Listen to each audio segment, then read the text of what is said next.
Last week Delhi Jantar Mantar దగ్గర male సత్యాగ్రహం అనే ఒక ఈవెంట్ జరిగింది. అఫ్ కోర్స్ దాంట్లో కొంచెం లీడ్ చేసిన క్యారెక్టర్స్లో శేఖర్ భాష గారు కూడా ఉన్నారు. అసలు ఆ కార్యక్రమం ఏంటి, దాని మోటివ్ ఏంటి, ఇవన్నీ కనుక్కుందాం. నమస్తే అండి. నమస్తే విజ్ఞాన్. ఒకటి, మొన్న April 19కే ఎందుకు పెట్టారు ముహూర్తం? అంతకుముందే చాలా రోజుల నుంచే సమన్వయం జరుగుతుంది. కారణం అనేది ఏం లేదు, బట్ ఆ రోజు కుదిరింది అందరికీ.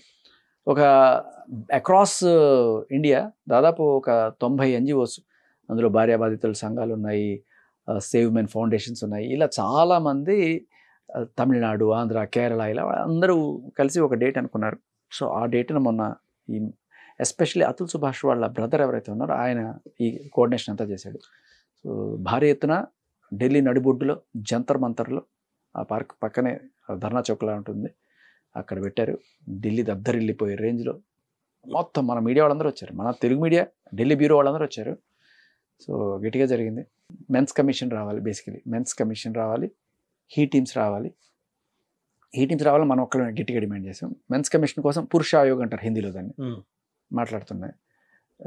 పెద్ద పెద్ద వాళ్ళు, లాయర్లు, రిటైర్డ్ జడ్జిలు, రిటైర్డ్ పోలీస్ ఆఫీసర్స్, ఇలా ఎన్ని బతుకులు చితికిపోయినాయి, ఎంతమంది ఆత్మహత్య చేసుకొని చచ్చిపోయారు, అలా వాళ్ళ మొత్తం డిస్ప్లే చేశారు. దాదాపు ఒక 100 మందికి పైగా అలా బోర్డులో వాళ్ళు చచ్చిపోయిన వాళ్ళ స్టోరీస్ పెట్టారు. ఒక రాడికల్ స్పీచ్ ఇచ్చాను నేను అక్కడ. ఎంతసేపు? 2-3 నిమిషాలు అంతే, ఎక్కువసేపు తీసుకోలేదు. సరే, నేను ఆల్రెడీ మన జానీ మాస్టర్కి ఎలా అన్యాయం జరిగింది, రాజ్ తరుణ్కి, అలాగే రీసెంట్గా ఒక సైంటిస్ట్ చచ్చిపోయాడు, ఆత్మహత్య చేసుకుని చచ్చిపోయాడు సైంటిస్ట్. చాలా మందికి తెలియదు, మనం ఓన్లీ సెలబ్రిటీస్ గురించి మాట్లాడుతాం కాబట్టి. వాళ్ళ ఆవిడకి ఈయనకి విడిపోయారు. కూతురు 5 ఏళ్ళ 6 ఏళ్ళ కూతురు చూడ్డానికనే అక్కడికి వెళ్ళాడు. ఇవాళ అయినా సరే కూతురు పుట్టినరోజు నాకు చూపించి కూతుర్ని దానికి ఒక గిఫ్ట్ తెచ్చాను ఇద్దామని చెప్పి వెళ్తే మెడబట్టి తోసేసి ఆయన మీద, ఆ ఫ్యామిలీ ఇన్లాస్ అందరూ కూడా ఆయన మీదే కూతురిని కిడ్నాప్ చేయడానికి వచ్చాడని కేసు పెట్టారు. అది చెల్లింది మళ్ళీ. అంటే ఆయన తర్వాత హైదరాబాద్ వచ్చి కన్న కూతురిని కూడా చూసుకోలేని బతుకుని అదొక బతుక అని చెప్పి విషయం దాకా చచ్చిపోయాడు. చచ్చిపోతూ ఆయన రాసిన ఆత్మహత్య నోట్, సూసైడ్ నోట్ ఏంటంటే, విడాకుల సమయంలో పిల్లలు తల్లుల ఆస్తి కారాదు, బై డిఫాల్ట్ కోర్టు వాళ్ళకి ఇచ్చేస్తున్నారు కదా. ఇవాళ రేపట్లో ఏం జరుగుతుంది, తల్లుల పిల్లల్ని చంపేస్తున్నారు. రోజుకు ఒక న్యూస్ చూస్తున్నాం మనం. నిన్న కొడవల్ని పట్టుకొని ఇద్దరిని చంపింది ఆవిడ. అది జరిగిన తర్వాత మళ్ళీ ఇంకొక ఆవిడ చంపింది. అవునవును, అమీర్పూర్లో 3 చంపింది. అవును, వరుస పెట్టి తల్లులు పిల్లల్ని చంపడం చూస్తున్న నేపథ్యంలో ఎలా ఇస్తారు పిల్లల్ని? ముందు వెనక చూసుకోకుండా తల్లికి కస్టడీ. సరే, పాలు తాగే పిల్లలు 2-2.5 ఏళ్ళు తర్వాత కూడా వీడు తాగొచ్చి కొడతారు కానీ వీళ్ళు ఏమి ఇచ్చారు, కొడవలు పట్టి నరకరు వీళ్ళు. అదే కదా. సో ఆయన అదే రాశాడు, ముందు వెనక చూసుకోకుండా కస్టడీ అనేది. ఇలా కస్టడీకి సంబంధించి 493 సంబంధించి 376 సంబంధించి మనం డిస్ప్లే చేసాం, మీడియాతో మాట్లాడు. బట్ అక్కడ నేను చెప్పింది ఏంటంటే, మీరు పురుష ఆయోగ్ ఎన్నాళ్ళలో వస్తుంది అనుకుంటారు, అంటే మెన్స్ కమిషన్ ఎన్నాళ్ళలో వస్తుంది అనుకుంటున్నారు? చేతులు ఎత్తండి. 4 రోజుల్లో వచ్చే వాళ్ళు వస్తుంది అనుకునే వాళ్ళు చేతులు ఎత్తండి. తక్కువే ఉంటారు, ఎవ్వడెత్తల. పోనీ 6 నెలల్లో వస్తుంది అనుకునే వాళ్ళు ఎవరైనా చేతులు ఎత్తండి అంటే ఎవడో పాపం ఎవడో ఎదురెత్తారు. దాదాపు 1000 మంది ఉన్నారు. పోనీ 2 ఏళ్లలో ఎలక్షన్ టైంకి అంటే ఒక 5-6 మంది ఎత్తారు. నేను మీకు ఒక విషయం చెప్తా, మనం అడుక్కుంటేనో లేకపోతే డిమాండ్లు చేస్తేనో ఎవ్వడికి పట్టదు. అరే, మనుషులు చచ్చిపోతున్నారయ్యా, ఎవరు పట్టించుకున్నారు? ఎంతమంది అతుల్ సుభాష్లు చచ్చిపోతే, సరే అతుల్ సుభాష్ చచ్చిపోయాడు, దేశం అంతా మాట్లాడాము, ఎంతమంది అతుల్ సుభాష్లు చచ్చిపోతే ఇస్తారు? అదేనా చెప్పండి. 100 మంది చచ్చిపోతే, 1000 మంది చచ్చిపోతే, మన ప్రాణాల విలువ ఏమీ లేదు అక్కడ. మీరు ఇవాళ గమనించాల్సింది ఏంటంటే, ఎనిమల్స్కి కూడా రైట్స్ ఉన్నాయి, ఉమెన్కి రైట్స్ ఉన్నాయి, మైనారిటీ మగవాళ్ళకి కూడా రైట్స్ ఉన్నాయి. ఏ రైటు లేనిది ఒకడే ఒకడు, వాడే ఒక మగ Hindu. If you are a Indian and a Hindu and you are a man, నీకన్నా వల్నరబుల్ ఎవ్వడు లేడు ఈ సొసైటీలో. మీ మీటింగ్ ఎప్పుడు జరిగింది? April 19th. నిన్న ఉగ్రదాడి ఎప్పుడు జరిగింది? అదే మొన్న, ఆల్మోస్ట్ 2 days బ్యాక్. మీ మీటింగ్ తర్వాతే కదా. అందులో కొన్ని స్టోరీలు విన్నారా మీరు? మీ దాకా వచ్చి కదిలించిన స్టోరీ ఏంటి? అదే, నువ్వు హిందువా, నువ్వు మగాడివి, చెక్ చేసి మరి నువ్వు మగాడు హిందూ లేపే. సో అక్కడ జరిగింది కూడా నీది వేరే ఈ దేశం అని కూడా కాదు. నువ్వు హిందూ అయితే, మగాడు అయితే చచ్చిపో. నువ్వు మాట్లాడిన తర్వాతే జరిగింది. చాలా దారుణంగా అనిపిస్తుంది గవర్నమెంట్కి, కానీ ఈ చట్టాలు కూడా అలాగే ఉన్నాయి. నువ్వు హిందువా మగాడు, నువ్వు చచ్చినా మాకు ఫరక్ పడదు. చట్టాలు అంత దారుణంగా ఉన్నాయి. ఇన్ఫ్యాక్ట్ సరే, నేను చెప్పింది అదే, మీరు ఇప్పుడు మనం చేయగలిగింది ఒకటే, మెడలు వంచి ఇప్పుడు తెలంగాణ కొట్లాడి ఎట్లయితే తెచ్చుకున్నా అలా తెచ్చుకోవడానికి మన ముందున్న ఒక మార్గం మీకు చెప్తా, ఒప్పుకుంటే చేద్దాం. ఏంటి అంటే మతం మారిపోతాను నేను ఒక నెల రోజుల లోపల మీరు గనక మగవాళ్ళ రక్షణ కోసం ఒక కమిషన్ తీసుకురాకపోతే, మెన్స్ కమిషన్ తీసుకురాకపోతే, ఆ ప్రకటన కనుక చేయకపోతే నేను మతం మారిపోతా అని చెప్పండి. బయటకేమో ఓట్లు కావడానికేమో హిందూ మతం, హిందూ పరిరక్షణ ఇవన్నీ మాట్లాడతారు. మరి ఎక్కడ హిందువులకి రక్షణ? ఎస్పెషల్లీ హిందూ మగాడికి ఎక్కడ రక్షణ? కాశ్మీర్లోనూ లేదు, మీరు ఇచ్చే చట్టాల్లోనూ లేదు, ఎక్కడా లేదు. ఇప్పుడు ఒక ఆవిడ ముందు వెనక చూడుకోకుండా వెళ్ళి 498 కేసు పెట్టింది. తర్వాత నేను భరణం డిమాండ్ చేస్తుంది. భరణం ఎంతో కొంత ఇంత ఇచ్చేయి అని చెప్పి కోర్టు చెప్తుంది. హిందూ చట్టం ప్రకారం ఇచ్చేయి. మరి అదే వేరే మతం అయితే ఇవ్వచ్చా? ఇప్పుడు నీ దగ్గర ఆప్షన్ ఏముంది? నువ్వు వేరే మతం అనుకో, ఖచ్చితంగా ఇవ్వాలి. ఇక్కడ వాడు ఏం చేస్తాడు? నాకు 4 పెళ్ళాలన్నారు సార్, అంతా దీనికి ఇచ్చేయలేను. అంత ఈజీ కాదు. అక్కడ ఇలా భరణాలని నోటు ఎవ్వడు పడితే వాడు తీర్పులు ఇచ్చేస్తాడు. నీ దగ్గర డబ్బులు ఎంత ఉన్నాయి, ఏం లేదు. లిటరల్లీ అందుకనే కదా అతుల్ సుభాష్ చచ్చిపోయాడు. ఎంత నిచ్చుకుంటాడు, పీడించుకొని తింటున్నారు. మగ హిందూ అంటే నీకన్నా దరిద్రుడు లేడీ. అతుల్ది ప్రాబ్లం ఏంటంటే కోర్టు కేసులో వాయిదాల మీద వాయిదాలు పిలుస్తున్నారు. ఆయనకు అక్కడి నుంచి వచ్చి రావడానికే జీతం సరిపోతుంది, జీతం అంతా.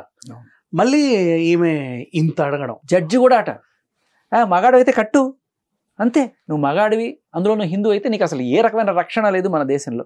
సో మగాళ్ళ కోసం మీరు కమిషన్ తీసుకురావాల్సిందే, లేకపోతే మేము పార్లమెంట్ ముందు వచ్చి మీ పార్లమెంట్ సెషన్ టైంలో మూకుమ్మడిగా మతం మారిపోతాం. This will become a trend. #No men's commission, no more Hindu అని చెప్పా. లేచి కుట్టారే చప్పట్లు, తృప్తిగా అనిపించింది.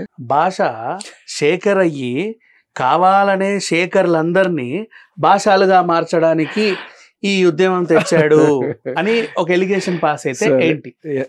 రైట్, నేనే క్లియర్ చేద్దాం అనుకున్నా, నువ్వే అడిగేదా.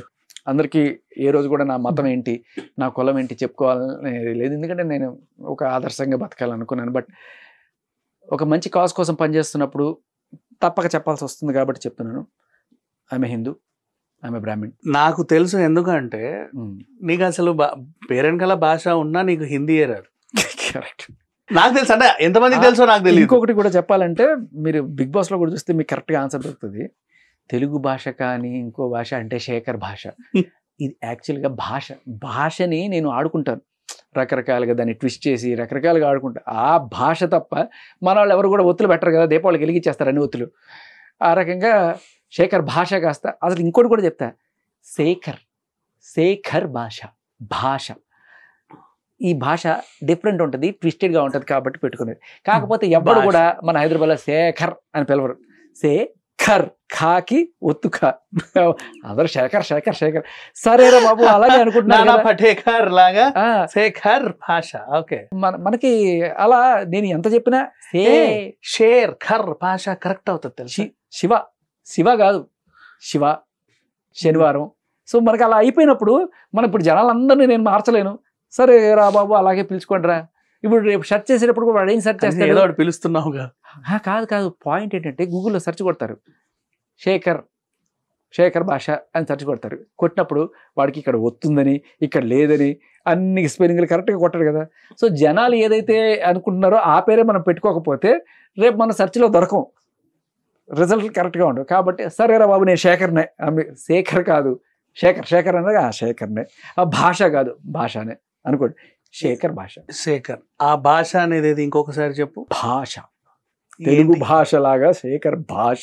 శేఖర్ అనేది ఒక లాంగ్వేజ్, ఇది ఒక డిఫరెంట్ లాంగ్వేజ్ అనమాట. హిందీ, తెలుగు, ఇంగ్లీష్ అన్ని మిక్స్ చేసి you can do what ever you want. అంటే నీ ఆర్జే భాషా చాతుర్యం ఎలా ఉంటుందో, నువ్వు ఏదైతే పంచులు వేస్తావో ఒక భాషకు సంబంధించింది కాదు, ఒక లిపికి సంబంధించింది కాదు, ఒక దేనికి సంబంధించింది కాదు. ఎలా అయినా సరే. ఇప్పుడు ఫర్ ఎగ్జాంపుల్, ఎందుకు నువ్వు తిన్గా ఉన్నావు నువ్వే చెప్పు సమాధానం. అంటే ఇంగ్లీష్లో తిన్నంటే తినమని కదా, తినమని అంటే సన్నగా ఉండమని తినమని అంటారు, అందుకని ఇంగ్లీష్లో తిన్నంటారు. ఇక్కడ నువ్వు ఇంగ్లీష్ చేర్చావు, అందుకు నీ గురించి చెప్తా అంతే. ఇప్పుడు నాని ఉన్నాడు, నానికి ఫ్యూచర్లో ఒక ఎకరం వెళ్ళిపోయింది అనుకుందాం, అప్పుడు విగ్గు పెట్టుకున్నాను, ఆయన ఏమవుతాడు? విగ్గు పెట్టుకున్న నాని అవుతాడు, విజ్ఞాని. సో బేసికలీ ఇది ఒక డిఫరెంట్ భాష, కానీ ఎవడు భాష అండు, తెలుగు భాష అనే అంటారు తప్ప తెలుగు భాష అని కూడా అంటారు. బట్ వాట్ ఎవర్ నేను క్లియర్ చేయాలనుకుంది ఏంటంటే, నేను ఎందుకు అడిగాను అంటే ఈ క్వశ్చన్ వస్తుంది, ఎందుకంటే చాలా మంది కామెంట్లు కూడా పెడుతుంటారు. ఇప్పుడు శేఖర్ అందరినీ భాషలుగా మార్చడానికి శేఖర్ భాష వచ్చాడు, అందుకే చెప్పాడు. I love to be an Indian, I love to be A Hindu, I love my religion, I love నా ప్లేస్ నాకు ఇష్టం, అలాగే ఉండాలనుకుంటున్నాను, ఉండనివ్వండి. కానీ ఒక సెక్యూరిటీ లేదు నా లాంటి వాళ్ళకి ఈ దేశంలో అనుకున్నప్పుడు, ఒకటి నేను చేయగలిగింది ఈ దేశం వదిలి వేరే దేశంకి వెళ్ళి పిఆర్ తీసుకొని బతకడం, లేదు ఇక్కడ మగాడికి రక్షణ లేదు అనుకున్నప్పుడు ఆపరేషన్ చేయించుకొని ఆడదానిగా మారిపోవడం, లేదు ఎందులో అయితే మగాడికి రక్షణ ఉందో అందులోకి వెళ్ళడం. పర్ఫెక్ట్. అందుకని నేను విజ్ఞానం ఇద్దరం కూడా వెళ్ళి, ఒకవేళ కనుక ఈ ఆగస్టులో జూలైలో పార్లమెంట్ సెషన్స్లో నిన్ను కూడా పట్టుకెళ్తా, బలవంతంగా లాకెళ్తా, అక్కడ కనుక మెన్స్ కమిషన్ రాలేదంటే మారిపోతాం. ఇది నేను చెప్పా, మై ఆజ్ రిక్వెస్ట్ కర్నే నహీ ఆయా, డిమాండ్ కర్నే నహీ ఆయా, మై ధమ్కి దేకే లూంగా, ధమ్కి దేనే ఆయా మై అనగానే జనాల్లో ఒక ఆత్మవిశ్వాసం కనబడేది. లేదు, నిజంగా పూజకి లొంగని దేవుడు ముట్టికాయకి లొంగుతాడని ఒక సామెత ఉంది. అవును అవును. మనం నువ్వు ఎన్ని కష్టపడే పోరా అంటారు. ఇటువంటి నొప్పి తెలిస్తేనే వాళ్ళు మారుతారు. ఎవ్వడికి మారాలని లేదు ఇక్కడ, కానీ నీకు గిచ్చితేనే నొప్పి తెలుస్తుంది. మాకెంత నొప్పి ఉంటుందో నీకు అర్థం కావట్లే. చస్తే చావు, చచ్చినా ఫరక్ పడదు. కానీ ఎప్పుడైతే అమ్మో ఏ మతానికైతే మేము రక్షణ చేస్తాం ఇన్ని మాటలు మాట్లాడుతున్నారో, ఆ మతంలో ఉండే వాళ్ళని నువ్వు రక్షించుకోలేకపోతే ఏం చేస్తావురా? ఇప్పుడు ఇవాళ చాలామంది మతం మార్చడానికి వస్తున్నారు అని చెప్పి కొంతమంది క్రిస్టియన్స్గా మారుస్తున్నాను, లేకపోతే ముస్లింలుగా మారుస్తున్నాను, గొడవలు చేస్తున్నారు కదా. నేను అనేది, why don't you make your మతం అట్రాక్టివ్? ఈ మతంలో ఉండివ్వండి మమ్మల్ని, మాకు కొంత రక్షణ కల్పించండి ఈ మతానికి. ఈ మతంలో ఒక మగాడిగా బతకడానికి మాకు రక్షణ ఏది? మాకు రక్షణ ఇవ్వండి, మేము ఉంటాం, మాకు ఉండాలని ఉంది, తట్టుకుంటున్నాం. కానీ మీరు ఏ స్టేజ్కి తీసుకెళ్తున్నారంటే, మగాడు అనేవాడు బై డిఫాల్ట్ ఒక ఎదవ, వాడు ఒక ముజ్రిము, వాడు ఒక నేరస్తులా చూస్తున్నారు. పోలీస్ స్టేషన్కి పో, నా పెళ్ళాం నన్ను కొడుతుందనో, లేకపోతే ఒక గర్ల్ ఫ్రెండ్ నన్ను ఇబ్బంది పెడుతుందనో, లేకపోతే ఒక అమ్మాయి నన్ను బ్లాక్మెయిల్ చేస్తుందని కంప్లైంట్ పెడితే ఫస్ట్ అసలు ఇప్పటికిప్పుడు రాసేస్తారు. మనం వెళ్ళి అసలు ఛాన్సే లేదు. నువ్వు నించో అమ్మాయి, నువ్వు కూర్చో అంటే, మగాడికి మగ హిందూకి ఉన్న ఆప్షన్స్ తక్కువ, అసలు ఏమీ లేవు. అందరికన్నా లాస్ట్ ఎవడన్నా ఉన్నా అంటే అది నువ్వే. నువ్వు తెలుసుకో, హక్కులు పోరాడి సాధించుకోవాలి, ధమ్కి ఇచ్చి మనం సాధించుకుందాం. నేను నెలని చెప్పాను, సరే ఎవడు విన్నాడో ఏం చేశాడో కానీ తెలియదు. నేను చెప్తున్నా కదా, ఈ పార్లమెంట్ సెషన్ టయానికి ఖచ్చితంగా నాలాంటి వాళ్ళు ఒక 100 మంది అయినా సరే అక్కడ వెళ్ళి మారితే #no men's commission, no more Hindu అని చెప్పి మతాన్ని త్యజించేస్తాం మేము. అప్పటికైనా సరే మీకు కనువిప్పు కలిగి, మనం ఈ హిందూ మతంలో ఉన్న వాళ్ళని రక్షించుకోకపోతే ఈ మతం అనేది రేపు లేకుండా పోతుంది అనే భయం వస్తే అప్పటికైనా మెన్స్ కమిషన్ వస్తుంది. ఇది మా ఐడియా. ఇప్పుడు మెన్స్ కమిషన్ వచ్చింది, నెక్స్ట్ దాంట్లో ఏం చేస్తారు? దాని వల్ల ఏం ఒరుగుద్ది? ఇప్పుడు ఏంటంటే, ఈ మెన్స్ కమిషన్లో నువ్వు ఏం చెప్పుకోగలవు అంటే, ఆడవాళ్ళకి ఇప్పుడు ఒకప్పుడు పోలీస్ స్టేషన్కి వెళ్ళి ఆడవాళ్ళు కూడా కంప్లైంట్ ఇచ్చి ఉండొచ్చు. కానీ వాళ్ళ కోసం సపరేట్గా షీ టీమ్స్ అని, వాళ్ళ కోసం సపరేట్గా ఉమెన్ కమిషన్ ఎందుకు పెట్టారు అంటే, ఆ ప్రాబ్లమ్స్ డిఫరెంట్ జానర్కి ఒక సపరేట్. అంటే నార్మల్ పోలీస్ స్టేషన్ అనుకో, సార్ వీడు నా పర్సు కొట్టేశాడు, వీడు పొడిచేశాడు, వీడు నన్ను తలపగలు కొట్టాడు, లేకపోతే వీడు దొంగతనం చేశాడు, ఏ కేసులైనా అక్కడ పెట్టచ్చు. కానీ ఇక్కడికి పెట్టే కేసులు ఏంటి? ఉమెన్ పిఎస్లో నన్ను వీడు వరకట్నం ఇవ్వలేదని, లేకపోతే ఇంకోటను, ఓన్లీ మొగుడు పెళ్ళానికి సంబంధించిందో, లేకపోతే బాయ్ ఫ్రెండ్ గర్ల్ ఫ్రెండ్కి సంబంధించిన ఇష్యూస్ మాత్రమే డీల్ చేయడానికి పెట్టిన ప్లేస్. అలాగే మగవాళ్ళకి కూడా ఆడవాళ్ళు వేధిస్తున్నప్పుడు, నన్ను పెళ్లి చేసుకోకపోతే నేను చచ్చిపోతా, నన్ను ప్రేమించకపోతే నేను ఇప్పుడు ఉన్నాయి కదా సూసైడ్ చేసి నీ పేరు రాసిపోతా, ఇటువంటివన్నీ బెదిరించినప్పుడు మగాడు వెళ్ళి, సార్ నాకు ఇది అన్యాయం జరిపి, వాడికి వేరే దిక్కులేదు, ఈ కామన్ పోలీస్ స్టేషన్కి వెళ్ళాలి. వెళ్ళినప్పుడు వాడి మీద ఉన్న ట్రీట్మెంట్ అంటే, పోరా నా పెళ్ళం కూడా నేను తిరుగుతుంది, నేను చేయను. కావాలని డబ్బున్నోడిని వలేసి పెళ్లి చేసుకోవడం, సంవత్సరంగానే వాడికి విడాకులు ఇచ్చి భరణం తీసుకోవడం. నేను విడాకులు తీసుకున్నానండి అని చెప్పేసి మళ్ళీ ఇంకో పెళ్లి చేసుకోవడం, ఇలాంటివి కూడా ఉన్నాయి. సో ఇప్పుడు మనం పోరాడకపోతే మన నెక్స్ట్ జనరేషన్, మన పిల్లలు వీళ్ళందరూ సఫర్ అవుతారు. ఎస్పెషల్లీ మగపిల్లలు పుట్టారంటే, ఒకప్పుడు అనుకుంటాం ఆడపిల్లలు పుట్టారంటే అమ్మో అనుకునేవాళ్ళు, ఇప్పుడు మగపిల్లడు పుట్టాలంటే భయం వేసే రోజులు ఇవి. సో మనం పోరాడి మన నెక్స్ట్ జనరేషన్ మనం రక్షించుకోకపోతే అంతే. ఇంకా దరిద్రంగా పెనం మీద నుంచి పొయ్యిలో పడ్డట్టు ఉంటుంది.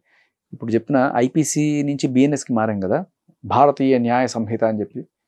ఎక్కడుంది దాంట్లో భారతీయత? సింపుల్ ఎగ్జాంపుల్ చెప్తా. భారతీయ నారిని మనం గౌరవించాలి. ఎందుకు? వాళ్ళ సంస్కారం అలాగ ఉంటుంది. అదే భారతీయ నారి ఒక 10 మందిని పెళ్లి చేసుకుంది, లేకపోతే పచ్చి బూతులు మాట్లాడుతుంది, ఇలాంటివి చేస్తే మన భారతీయ నారే కదా మన ఐడెంటిటీ. మీకు తెలుసా, ప్రపంచంలో ఇండియా ఐడెంటిటీ ఒకవేళ మూగవార్తలు చెప్పాల్సి వస్తే వేరే దేశం ఏం చెప్తారు తెలుసా? బొట్టు. అంటే స్త్రీకి అంత గౌరవం, భారతీయ స్త్రీకే గౌరవం, భారతీయ పురుషుడికి కాదు. నిజానికి ఎంతమంది భారతీయ స్త్రీలు మిస్ యూనివర్స్లో లేకపోతే మిస్ వరల్డ్ అయిన వాళ్ళు ఉన్నారు. సో ఆ ఐడెంటిటీ మన వాళ్ళు చాలా చీప్గా బిహేవ్ చేస్తారని, లేకపోతే ఇలా ఎఫ్ఐఆర్లు పెట్టుకున్నా ఏమైనా దాన్ని ఎంకరేజ్ చేసేటి చట్టాలే ఉన్నాయనుకో. అంటే అమ్మా నువ్వు ఎన్ని బ్రేకప్లు అయినా చేసుకోమ్మా, నీకు శిక్ష లేదు. ఎంతమంది మగాళ్ళతో తిరుగమ్మా, నీకు శిక్ష లేదు, కావాలంటే నువ్వే శిక్ష పెట్టచ్చు అనే టైప్లో చట్టాలు ఉన్నాయి వాళ్ళు. ఇప్పుడు 493 ఏం చెప్తుంది? అమ్మాయి అబ్బాయి ప్రేమించుకుంటే సెక్షన్ 493 ఐపీసీ, ఇప్పుడు బిఎన్ఎస్లో కూడా అది సెక్షన్ 69 ఏదో అయింది. అదేంటంటే ప్రేమించుకొని కొన్నాళ్ళు ఇద్దరు లివిన్లో ఉండి కాపురం చేసి ఒకనొక రోజున అమ్మాయికి బెటర్ సంబంధం వచ్చిందనో, లేకపోతే వాళ్ళ ఇంట్లో వాళ్ళు ఒప్పుకోలేదో, నేను ఏం చేయలేను వెళ్ళిపోతున్నాను అని చెప్పి అమ్మాయి వెళ్ళిపోతే నువ్వు అర్థం చేసుకొని మూసుకొని ఉండాలి తప్ప ఆ అమ్మాయిని వేధించకూడదు. నువ్వు వెళ్ళిపోతే అత్యాచారం అయింది, నువ్వు వెళ్ళిపోతే రేపు పెట్టచ్చు. 493 అదే 493 ఏంటంటే ఇప్పుడు రాజధాని మీద పెట్టిన కేసు అదే. ఏంటి? 10 ఏళ్ళు జైలు శిక్ష అంట. ఎంత దారుణం అంటే, అంత అలుసా మగాడంటే, ఎంత అలుసు కదా. అండ్ ఇదే కనుక మనం వాళ్ళని ప్రశ్నిస్తే వాళ్ళు మన మీద కేసులు పెడతారు. మూసుకొని ఉండాలి. మనకి ఏంటి ఆప్షను? సూసైడ్ దాగి చచ్చిపో, లేకపోతే మందు దాగి రోడ్డును పడు, నువ్వు దొలతా ఉండు అక్కడ ఇక్కడ ప్లాట్ఫామ్ మీద. లేదు దాని మీద ఏదైనా యాసిడ్ దాడులు, లేకపోతే నువ్వే చట్టాన్ని తీసుకుని దాన్ని చంపేయాలి, ఇట్లాంటివి చేసి జైలుకు పో. నన్నేం అడిగారంటే, నన్ను కూడా ఇలాంటికి సంబంధించిన ఒక కేసులో ఒక అబ్బాయికి నేను సపోర్ట్ చేశాను. సపోర్ట్ చేస్తే ఆ లేడీ ఈయన నా గురించి తప్పుగా మాట్లాడుతున్నాడండి అని కంప్లైంట్ ఇచ్చింది. ఎవరెవరో ఇలా వెళ్ళా, తప్పుగా మాట్లాడావంటే ఏం మాట్లాడావు? నేను ఆమె గురించి తప్పుగా మాట్లాడలేదు, ఆవిడ చెప్పింది తప్పు అన్నాను అని చెప్పా. ఒక రేప్ కేసు విక్టిమ్ గురించి తప్పైనా రైట్ అయినా మాట్లాడే హక్కు నీకు లేదు అన్నాడు ఆ ఎస్ఐ. రేప్ కేసు విక్టిమ్ అంటే అసలు ఏంటో separate category. Of course I respect that, because నిజంగా నీకేమైనా జరిగితే ఒక దిశ కానీ ఒక నిర్భయ కానీ ఐ రెస్పెక్ట్. కాదు ఇక్కడ నీకు ఒక విషయం చెప్పి అదడ్డం పెట్టుకుని ఎవరినైనా సరే కదా, నేను ఒక విక్టిమ్ని నా గురించి ఇంకా మాట్లాడకూడదు. You are powerful than Modi. That's what I'm telling. ఇప్పుడు చెప్తా నీకు, ఒక నిర్భయ జరిగింది, ఒక చట్టం వచ్చింది. ఒక దిశ జరిగింది, ఒక చట్టం. అంటే నిర్భయ రేప్ జరిగింది, ఒక చట్టం వచ్చింది. ఒక దిశ ఒక అమ్మాయి ఇదైంది, ఒక చట్టం వచ్చింది. ఒక అతులకు జరిగింది, ఏ చట్టం వచ్చింది? అంటే ఇప్పుడు నిర్భయ జరిగినప్పుడు, నిర్భయ ఢిల్లీలో జరిగింది కదా, దాంట్లో వాళ్ళు ఫుల్ తాగేసి ఆ అమ్మాయిని చాలా దారుణంగా చేసినప్పుడు వాడిని చంపేసిన దరిద్రం. కానీ అది జరిగినప్పుడు వాళ్ళని శిక్షించడం వేరు, టోటల్గా మగ జాతిని శిక్షించేట చట్టాలే మార్చేసావే. ఎగ్జాక్ట్లీ. రేపు దాన్ని అడ్డం పెట్టి మగజాతి మొత్తం ఇంతే అన్నట్టుగా ఒక డిక్లరేషన్ వచ్చింది నీకు. అది దానికి కారణం ఏంటి? విచక్షణ కోల్పోయి వాడు ఏం చేస్తున్నాడో కూడా తెలియకుండా మందు వల్ల ఇంత దారుణం జరుగుతుంది. లిక్కర్ని కంట్రోల్ చేయి. You will never do that. నువ్వు లిక్కర్ని కంట్రోల్ చేయి, ఓన్లీ లిక్కర్ని కంట్రోల్ చేస్తావు. అదే కదా, అంతే. అండ్ ఇది సప్లైస్ అంటే సేమ్ అదే తాగుబోతు చేసిందే కదా మొన్న మన కోల్కత్తా. వాడు సో తాగుని బ్యాన్ చేయరు, ఎందుకంటే మనకి డబ్బులు పోతాయి కదా. అమ్మా ట్యాక్సులు పోకూడదు, మేము కావాలంటే బయటికి ఒక చట్టం వేసేసి శాబాష్ అనిపించుకుంటాం. దానివల్ల ఒడిగేది ఏమీ లేదు. ఆ చట్టం వల్ల ఇట్లా మగాళ్ళు అతులు సుభాషులు చాలా మంది ఆత్మహత్యలు చేసుకొని చచ్చిపోయే పరిస్థితికి వస్తుంది తప్ప ఏమీ ఉండదు. నాకు ఇంకా భయం వేస్తూ ఉంటుంది, రేపు ఇంకొక రేపు ఏదైనా జరిగితే ఇంకేం చట్టాలు వస్తాయో. ఇంక ముందు వెనక చూడకండి, రేప్ అయిందని పలానా వాడిని చూపిస్తే వాడిని వెళ్ళి షూట్ చేసి పడేయండి అని చట్టం కూడా వచ్చేస్తుంది. అంతే. అప్పుడు ఏం చేస్తారు? నిజంగా జరిగిన వాడు షూట్ చేసినా పర్లేదు. Shoot at sight. ఇప్పుడు విజ్ఞానం మీద కోపం ఉంది, ఎవరో అమ్మాయికి వచ్చి ఇంకో విజ్ఞానం చేశాడని చెప్తే అప్పుడు మన పరిస్థితి ఏంటి? మగాడు దాక్కొని తిరగాలి, లేకపోతే కట్ చేసుకొని బతకాలి. షూటెడ్ సైట్ హ్యాపీగా తిరిగేస్తారు. అయితే మతాలన్నా మార్చుకుంటాం, లేక లింగాలన్నా మార్చుకుంటాం, అంతే. కానీ ఇలా అయితే బతకలేమనే స్థితికి వచ్చింది. అబ్సల్యూట్లీ. ఇప్పుడు ఇంకొక 2 జరగనండి ఎట్లాంటివి, ఇంకెంత దరిద్రపు చట్టాలు వస్తాయి, ఇంకెంత దరిద్రంగా బతకాల్సి వస్తుందో మగాడు. ఖచ్చితంగా ఇది మనం పోరాడి మార్చుకోవాల్సిన విషయం. ఇది నన్ను ఏదో మత మార్పిడి చేయడానికి వచ్చిన వాళ్ళగా చూడకండి దయచేసి. నేను కేవలం ఈ మెన్స్ కమిషన్ రావడం కోసం చేస్తున్న ఒక వినూత్నమైన ప్రయోగం ఇది. ఖచ్చితంగా దీనికి మీ సపోర్ట్ ఉంటే మనం 100 మంది వెళ్ళి కూర్చుందాం పార్లమెంట్ ముందు. మీరు చేయలేదా మారి చూపిద్దాం. ఒకవేళ తర్వాత అయినా సరే మళ్ళీ తిరిగి మారిపోతాం. మాకు రక్షణ ఉంది అనిపిస్తే మారిపోతాం ఖచ్చితంగా. ఎందుకంటే నాకు నా మతం అంటే ఇష్టం. కానీ నువ్వు అలా తయారు చేసావు. ఇది సనాతన ధర్మం నుంచి వచ్చిన మతం. ఈ మధ్య కాలంలో నిర్భయ వచ్చిందని ఒక చట్టం, దిశ వచ్చిందని ఒక చట్టం, నీ ఇష్టం వచ్చినట్టు చట్టాలు చేసుకుంటూ పోతుంటే అసలు ఎవడయ్యా నువ్వు హిందూ మతానికి నువ్వు గుత్తాధిపత్యం చేసుకోవడానికి? హిందూ మతం నేపాల్లో లేదా, కాంబోడియాలో లేదా, ఎక్కడ లేదు హిందూ మతం? చాలా చోట్ల ఉంది. చాలా చోట్ల ఉంది. భారతదేశ గవర్నమెంట్ ఓన్లీ హిందువులకు మాత్రమే చట్టం. ఇక్కడ మనం శ్రీరామ్ అంటాం, నేపాల్లో సీత అంటారు. ఏదైనా కూడా అదొక మతానికి సంబంధించి నువ్వేనా పీఠాధిపతివా, లేకపోతే ఎవరు నువ్వు? నీ ఇష్టం వచ్చినట్టు చట్టాలు చేసేసి చచ్చినట్టు పడి ఉండడానికి. చట్టం రావడం ఒక ఎత్తు అయితే వచ్చిన వెంటనే పడపడ కేసులు నమోదవుతావు చూడు. అదే అంటే ఎప్పటి నుంచో ఈ చట్టం కోసం ఎదురు చూస్తున్నట్టుగా ఉంటాయి ఆ కేసులు పెండింగ్ లో. రాగానే గబ నమోదైపోతా ఉంటాయి. ఏం నేర్పిస్తున్నావు? దీనివల్ల నువ్వు చెడగొడుతుంది ఎవరిని తెలుసా? మన దేశపు స్త్రీల గౌరవాన్ని చెడగొడుతున్నాను. ఇప్పుడు ఏంటి ఈ 493 చట్టం వల్ల వాళ్ళకి ఏం తెలుస్తుంది? మనం ఎంతమందితో అయినా బ్రేకప్ చేసుకోవచ్చు, మనం ఎలాగైనా ఉన్నా ఎవ్వడు మనల్ని అడగడు. కాబట్టి మనం ఒక ఆవిడ ఎవరో 7 పెళ్లిళ్ళు చేసుకొని 7 మంది మీద కేసులు పెట్టి 498 పెట్టి ఒక్కొక్కటి దగ్గర 50 లక్షలు అట్లా వసూలు చేసి ఇంకా దర్జాగా తప్పుడు కేసులు పెట్టింది మేము తీసేస్తున్నాం చెప్తాను, దాన్ని అరెస్ట్ చేయలేరు. ఇది దరిద్రం. ఇంకోటి చెప్పండి శేఖర్, ఈ లావణ్య వచ్చిన తర్వాత ఏమైందో చెప్తా విను. చాలామంది ఎగ్జాంపుల్గా తీసుకొని ఈ అంటే ఏ దిక్కు లేకుండా జస్ట్ ఫీమేల్ అయిన ఆడవాళ్ళు ఉన్నారు కొంతమంది, ఇన్కమ్ సోర్స్ లేని వాళ్ళు. కొద్ది గొప్ప అమౌంట్ తీసుకొని ఒక ఇంట్లో రెంట్కి వెళ్తున్నారు. రెంట్కి వెళ్ళి ఫస్ట్ మంత్ 2 months అడ్వాన్స్ ఇచ్చి ఉంటున్నారు. సెకండ్ మంత్ ఓనర్ వెళ్ళి అమ్మ రెంట్ అంటే మనదేగా ఇల్లు, మనది ఎట్లా? 2 సంవత్సరాల నుంచి మన ఇద్దరం ఇందులోనే ఉంటున్నాం, నువ్వు నాతో సహజీవనం చేసావు, ఈ ఇల్లు మనది, నీది నాది కాకపోతే ఇంకెవరిది? అలాగే పడాడు.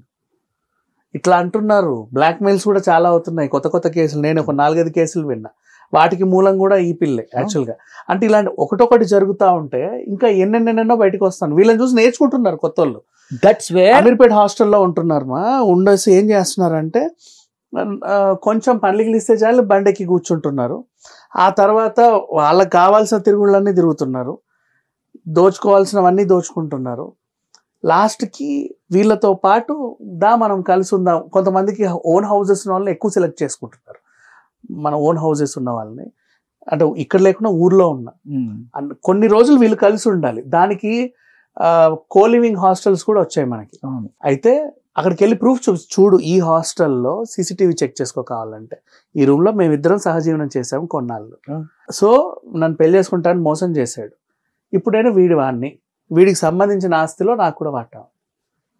అట్లా గట్టిగా ఇప్పుడు ఆ పిల్ల చేసింది అదేగా. ఈ రకంగా తయారవుతున్నారు. చట్టం మారినందుకు వీళ్ళకి అడ్వాంటేజెస్ పెరుగుతున్నాయి, కానీ క్రైమ్ చేసే అడ్వాంటేజెస్ వాళ్ళకి పెరగడం ఒకటి. మన దేశ ప్రతిష్ట దిగజారిపోతుంది. మన మహిళల్ని మన దగ్గరుండి ఇలా తప్పుదోవ పట్టిస్తూ ఇప్పుడు పచ్చి బూతులు మాట్లాడుతూ, ఇది అమ్మాయిలందరూ మాట్లాడతారు కదా, కామన్ కదా అంటుంది. అలా ఉండి ఎవరు మాట్లాడతారు? 10,000 మనుషులు మాట్లాడే భాష అది. ఇప్పుడు కోల్కతా సోనోగచ్చిలోనో లేకపోతే బొంబాయి రెడ్ లైట్ ఏరియాలోనో ఎవరికి పుట్టామో తెలియకుండా ఎట్లా పెరిగి పిచ్చిగా పెరిగిన వాళ్ళు నోట్లో నుంచి వాళ్ళకి ఏ రకమైన ఇది ఉండదు, అలాగే మాట్లాడతారు.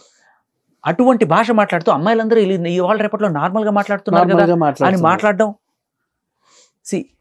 అది మాట్లాడితే చెప్పు తీసుకు కొట్టే సెక్షన్లు రావాలి. అప్పుడు ఇంకొక అమ్మాయి మాట్లాడదు. ఒక భారతీయ నారి ఇటువంటి నీచమైన భాష మాట్లాడింది లేకపోతే నీచమైన పనులు చేస్తుంది అనేది ప్రపంచానికి తెలిస్తే ఎంత దరిద్రం. అండ్ ఈ 493 వల్ల ఇంకో ప్రమాదం కూడా ఆల్రెడీ జరిగింది. మొన్న 2024-25 లెక్కల ప్రకారంగా పెళ్లిగని ప్రసాదులు ఎంతమంది తయారవుతున్నారో మీకు. ఏజ్ పెరిగినా అబ్బాయిలు పెళ్లిళ్ళు చేసుకోవట్లేదంట. మూల కారణం నువ్వు అటు తిప్పి ఇటు తిప్పి తీసినా ఇక్కడే ఆగుద్ది, అది 493 దగ్గరే ఆగుద్ది. ఇంకొకటి కూడా 493 అండ్ ఇప్పుడు కొన్ని దేశాలు ఎలా అయిపోయిందంటే, చైనా ఉంది, మన దేశం కన్నా పాపులేషన్ మనం దాటేసాం, కానీ ఆల్మోస్ట్ ఈక్వల్ ఉన్నా కూడా మన దాంట్లో యూత్ పాపులేషన్ ఎక్కువ. ఇప్పుడు రేపు పెళ్లి చేసుకోవడం మానేసామనుకో, అలాగే ముసలి కంట్రీలా తయారవుతాం, అయిపోతుంది. Is that what you want? Maybe భారతదేశంలో పాపులేషన్ ఎక్కువైపోయింది, కంట్రోల్ చేయడానికి ఇట్లాంటి సెక్షన్ పట్టుకొస్తున్నారు. మేబీ అయిపోవచ్చు, అది కూడా నిజమే, కరెక్టే కదా. ఎంత దారుణం ఇది. ఇంకొకటి కూడా, ఇప్పుడు వీళ్ళు ఈ టెర్రరిజం చేస్తున్న వాళ్ళ గురించి కూడా ఒక మాట చెప్పాలనుకున్నా. ఇప్పుడు వీళ్ళందరికీ ఏంటి, మతం, ఆ మతం గొప్పది, ఆ మతంలో మారాలి, ఆ మతం రాజ్యమే ఉండాలి, మొత్తం దేశం అంతా ఆ మతం అయిపోవాలి, గజ్వాయే హిందూ, ఇలాంటివన్నీ మాట్లాడతారు. ఇప్పుడు మతం మార్చాలి అంటే నీ మతం యొక్క గొప్పతనం తెలుసుకొని వచ్చి చేరితే అదొక తీరు. మతం మారకపోతే చంపేస్తాం, లేకపోతే మా మతం కాకపోతే చంపేస్తాం అంటే ఇప్పుడు ఎలా ఉంటుందంటే, భారతదేశాన్ని రిచెస్ట్ కంట్రీ చేయొచ్చు మనం. ఎలా తెలుసా? పేదల మీద మనం ట్యాక్స్ వేయాలి. ఎంత ట్యాక్స్ వేయాలంటే, ఎంత తక్కువ డబ్బులు సంపాదించుకుంటే అంత ఎక్కువ ట్యాక్స్ వేయాలి వాళ్ళకి. అప్పుడు వాళ్ళు మతం మారిపోతారు. పేదలు ఇర్రెస్పెక్టివ్ ఆఫ్ ఏ మతం అనే కాదు, నేను చెప్పేది ఏంటంటే పేదలందరి మీద ట్యాక్స్ వేసేసి వాళ్ళు బతకడానికి లేకుండా అయిపోయి చచ్చిపోవాలి పేదలందరూ. అప్పుడు ఏం మిగులుతుంది? అందరూ రిచ్ పీపుల్ ఉంటారు. అప్పుడు రిచెస్ట్ కంట్రీ అయిపోతుంది. రిచ్ చేయడానికి ఇంత దరిద్రమైన ఆలోచన. దీని ఏమంటానంటే అసహ్యంగా, eradicate poverty, not poor. Exactly. పేదవాళ్ళని చంపద్దు, పేదరికాన్ని చంపాలి. అలాగే ఒకవేళ కనుక నీ మతం గొప్పదనుకుంటే ఆ గొప్పతనం చెప్పి వాళ్ళని కన్వర్ట్ చేసుకుని మాట్లాడదు చేస్తే తప్ప వేరే వాళ్ళ మతాన్ని చంపేయడం ఏంటి? అదే కదా అసలు సిసలైనది. ఏమన్నా నిజంగా అలా గొప్పతనం ఉందంటే ఆ గొప్పతనం చెప్పి మెప్పించి మార్పించి తప్ప మనుషులు చంపేయడం ఏంటరా? దీనికే మెయిన్ కారణం ఏంటంటే, అసలే మూలిగే నక్క మీద తాటికాయ పడ్డట్టు రోజుకు ఒక రేపు జరిగితే ఒక కొత్త చట్టం వచ్చి దిక్కుమాలిన దీంట్లో బతుకుతున్న ఒక దరిద్రపు మగాడి గోడిది. ఒక హిందూగా, ఒక మగాడిగా, ఒక భారతీయుడిగా బతకాలంటే నువ్వు ఒక నేరస్తుడిలాగా బతకాలి, ఒక ముజ్రింలాగా బతకాలి, తల దించుకొని బతకాలి. స్వాతంత్రం లేదు మగాడికి, స్వాతంత్రం లేదు. ఇది రెండవ స్వాతంత్ర పోరాటం. మగవాళ్ళ స్వాతంత్రం కోసం జరుగుతున్న నిజమైన పోరాటం. మీరు జోకులు వేసుకోవచ్చు, ఉత్తిదే అనుకోవచ్చు, అంటారు, ఏమీ లేదు. People they don't know. వాళ్ళ ఇంట్లో వాళ్ళ బట్టలు వేసుకునే స్వాతంత్రం కూడా నీకు చెప్తా, ఒక్కటి చెప్తా. ఇవాళ ఆడవాళ్ళ బట్టల గురించి నువ్వు మాట్లాడావు అనుకో, ఎవరు ఆడవాళ్ళ బట్టల గురించి మాట్లాడడానికి? మేము ఎట్లా మా ఇష్టం వచ్చినట్టు బట్టలు వేసుకుంటాం, నువ్వెవరు మాట్లాడడానికి అంటారు కదా. ఓకే, వాళ్ళ ఫ్రీడమ్ వాళ్ళది, నేను గౌరవిస్తా. నువ్వు మగాడిగా అలా ఫ్రీడమ్ తీసుకోగలవా? నేను చెప్తా విను, ఎక్కడ చెప్తా విను. నీ ఇష్టం వచ్చినట్టు నువ్వు తిరగచ్చు బయట, కానీ చట్టం దృష్టిలో ఇది కరెక్టా కాదా? నువ్వు పోలీస్ స్టేషన్కి వెళ్ళు, రాంగ్ ఒక గుండి అక్కడ నుంచి షార్ట్ వేసుకుంటే రాని మరి పోలీస్ స్టేషన్కి. ఫస్ట్ గుండి పెట్టి అంటాడు. అదే ఒక అమ్మాయి చున్నీ లేకుండా, లేకపోతే చున్నీ ఉన్నా కూడా ఇట్లా తీసేసి, సార్ చెప్పండి సార్ ఇట్లా అంటే, కూర్చొని చున్నీ సరిగ్గా వేసుకో అంటావా? ఆడవాళ్ళ బట్టల నుంచి మాట్లాడొద్దు, హక్కు లేదు. సో మగాడు అనేవాడు గుళ్ళో గంట, వాడు ఏమైనా చేసుకో, ఎలాగైనా కొట్టుకో, అడిగేవాడు లేడు ఈ దేశంలో, అడిగేవాడే లేడు. అందులో హిందూ మగాడైతే అస్సలు లేడు. ఇది నీ దిక్కుమాలిన పరిస్థితి. దీన్ని మార్చుకోవడం కోసం ఇవాళ నేను మెన్స్ కమిషన్ కోసం ఢిల్లీ దాకా వెళ్ళొచ్చాను. ఇది చేసి చూపిస్తాను నేను, అంతే. థ్యాంక్ యూ అండి, థ్యాంక్ యూ సో మచ్.